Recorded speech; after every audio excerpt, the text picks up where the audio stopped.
तो ये किताब को अभी पढ़ते हैं। तो इसमें यहाँ से यहाँ तक तो कुछ नहीं है इसमें। यहाँ से है, in the 8 lectures included in this volume Swami Rama offers a series.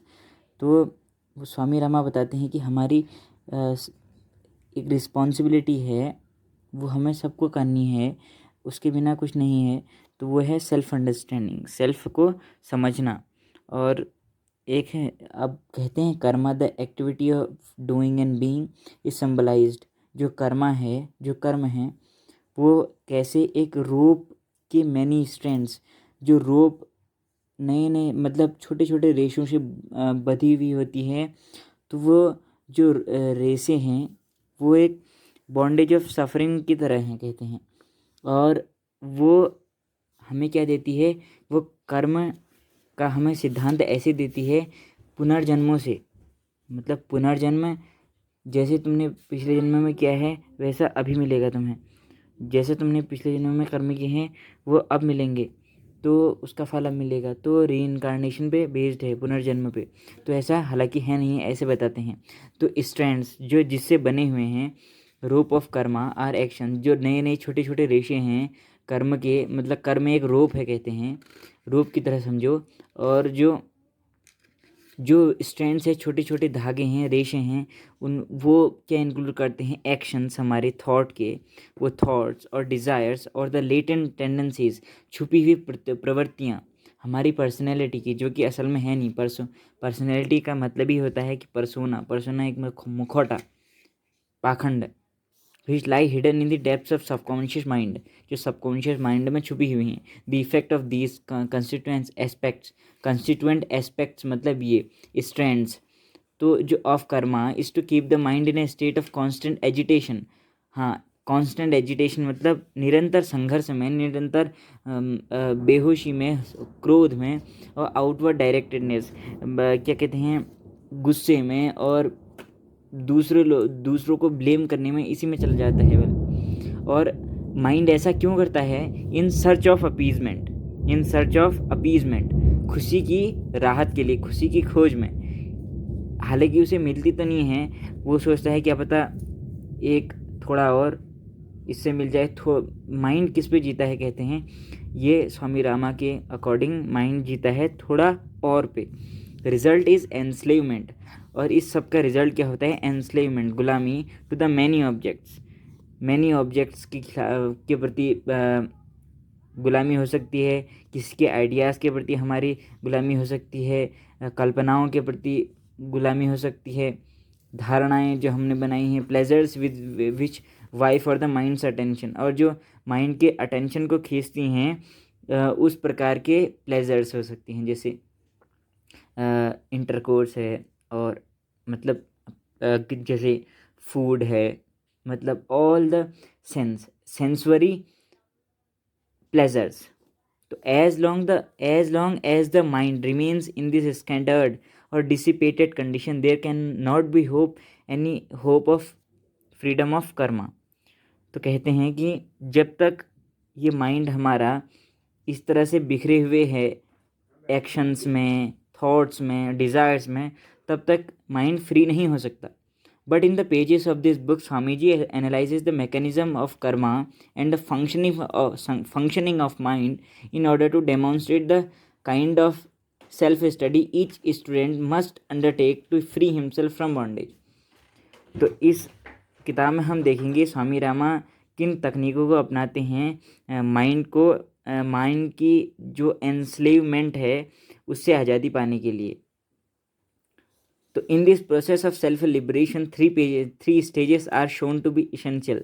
और इस सेल्फ लिबरेशन मतलब खुद को आज़ाद करने के लिए, खुद के मन को आज़ाद करने के लिए, उसको ट्रांसेंड करने के लिए, उसका अतिक्रमण करने के लिए, उसके पार जाने के लिए हमें कुछ तकनीकें बताई गई हैं। वो उसके लिए 3 स्टेजेस हैं, मतलब 3 सीढ़ियाँ हैं ऐसे। फर्स्ट, पहली, it is clearly shown that the desire for the results or fruits of our actions is the root of our slavery. तो हम जो परिणाम हैं, हम अपने जो एक्शंस के परिणाम हैं, वो एक पहली कड़ी है। अगर उसको छोड़ दें तो हमारी कुछ एक किरण खुल सकती है हमारे माइंड के एनस्लेवमेंट से ट्रांसेंड करने के लिए, मतलब उससे पार जाने के लिए हमें रिजल्ट की स्लेवरी छोड़ देनी पड़ेगी। और कहते हैं thus we must learn to cultivate the practice of non attachment. हमें नॉन अटैचमेंट, किसी चीज़ से भी नॉन अटैचमेंट की प्रैक्टिस करनी होगी, and of the giving the fruits of actions to the welfare of others. और जिससे दूसरों का भला हो उस तरह के एक्शंस को हमने ईजाद करना होगा और देखना होगा कि वो एक्शंस क्या हमारे लिए भी यूज़फुल हैं। तो इस तरह के थॉट्स, मतलब इस तरह के थॉट्स लगाने होंगे जो अवेयर हों, मतलब हम अवेयर होके देखें और वो हमारे लिए भी अच्छे हों, दूसरे के भी अच्छे हों। तो गुड और bad actions alike are enslaving. Good और बैड जो समान नहीं हैं, वो दोनों ही क्या हैं? एनस्लेविंग है, गुलाम बनाने के एक पर्याय हैं। We must learn to live selflessly. हमें एक होल की तरह सब चीज़ को समझना होगा, न कि अपने में ही सीमित रहते हुए। The second essential state of self enlightenment is shown to be the purification of the conscious and subconscious mind of those desires, thoughts and tendencies which are like a dark veil that keeps us from perceiving the real। और जो हमारे और दूसरा जो step है उसमें हमें क्या करना है, कॉन्शियस और हमारे सबकॉन्शियस माइंड में जो गंदगी भरी हुई है उसको निकाल फेंकना है। जो किसके ज़रिए? इसके ज़रिए जो इस बुक में हमको प्रैक्टिसेस दी गई हैं उसको करने के ज़रिए। तो mind is shadowed by illusion. और माइंड कुछ नहीं है, माइंड सोचता है कि मेरे ऊपर एक छाता है, और वो जो छाता है वो भ्रम की छाता है और किसी और चीज़ की छाता नहीं है। And freedom is not possible as long as we mistake the non real for the real. और तब तक स्वतंत्रता पॉसिबल नहीं है जब तक, स्वतंत्रता कहना अच्छा नहीं होगा, आज़ादी मुकम्मल आज़ादी तब तक पॉसिबल नहीं है जब तक हम झूठी चीज़ों के लिए अच्छी चीज़ों को नकारते रहें और क्षणभंगुर चीज़ों के लिए शाश्वत चीज़ों को नकारते रहें। योगिक टेक्निक्स, देखो उन टेक्निक्स को जिनके ज़रिए हम सीखेंगे अब कि क्या चीज़ें होती हैं और हम कैसे समझ सकते हैं अपने माइंड को। तो उन प्रैक्टिसेस को कहा गया है yogic techniques are introduce which enable the aspirant to begin the task of self purification discrimination. Division को छोड़ देना होगा, ये भी कह रहे हैं सेम बात कृष्णमूर्ति की तरह, डिस्क्रिमिनेशन और सेल्फ प्योरिफिकेशन। तो दूसरा स्टेप ये है। और जो तीसरा स्टेप है 3 स्टेप में से, उसमें है the freedom from karma is to be attained only when one passes beyond the limitations of mind to the highest state of super consciousness known as tranquillity और समाधि। और वो लास्ट स्टेज तब आती है जब कोई आदमी समाधि में चला जाता है। ट्रैंक्विलिटी, जहाँ कोई द्वंद्व नहीं रह जाते, वही है जहाँ मन में युद्ध छिड़ा है, मैं मेरा मेरे विरुद्ध खड़ा है, तो वो बातें नहीं रह जाती उस समय। तो ये तीसरी स्टेज है जब हम जान सकते हैं कि हम पूरी तरह से स्पिरिचुअल हो चुके हैं। तो from this state alone achieved through the practice of meditation, the seeker of truth receives the intuitive awareness of the supreme self and passes into freedom। और जब ये चीज़ें आ जाती हैं तब हम सुप्रीम ट्रूथ में चले जाते हैं, सुप्रीम सेल्फ में चले जाते हैं और पासेस इनटू फ्रीडम, और हमें मुक्ति मिल जाती है। It is the freedom of performing action selflessly, the freedom of genuine love.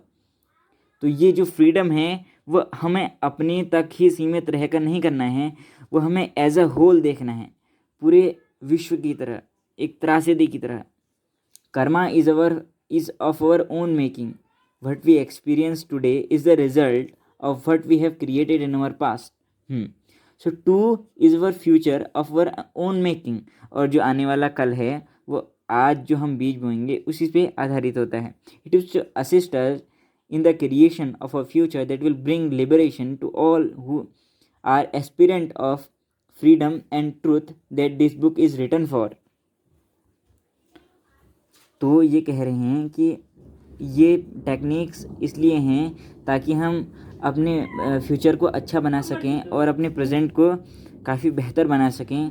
और जो एक एस्पिरेंट होता है स्पिरिचुअलिटी का, वो समझ सके कि माइंड को कैसे समझा जा सकता है। तो स्पेशल थैंक्स ऑफ प्रोफेसर, ये तो चीज़ें हैं जो इसको हम कल देखेंगे। Thanks a lot.